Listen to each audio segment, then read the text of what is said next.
really the only real distinguishing thing I remember about Portsmouth was the river. And it was neat to go down there and walk along the levee and look at that big river. Because, you know, being raised out here in the West, and particularly the Wasatch Front, to me, a great big river is the Weber River, which you could spit across. And here's this Ohio, which is, at that point, I don't know, it's probably a quarter of a mile across. And Don McLean's song, I drove my Chevy to the levee, but the levee was dry, had just come out. And I remember either hearing it or I was humming that right before I started humming a hymn.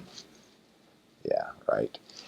But I remember some association with that song as I walked along that levee, you know. And they still had in that town some cobblestone streets, which was just kind of cool, just kind of neat, more like New England or some other place like that. And so I was going to take a picture of that cobblestone street, and Elder Despain said, well, put me in it. And he got in there and wrecked my picture. Still mad about that. I don't know what else to tell you about.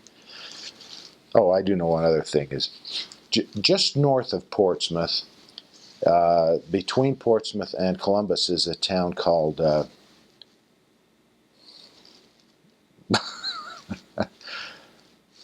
there's a town between Portsmouth and Columbus.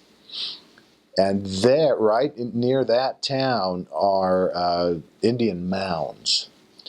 And that had Book of Mormon significance, where they'd build up these, you could tell there was an ancient civilization that had been there.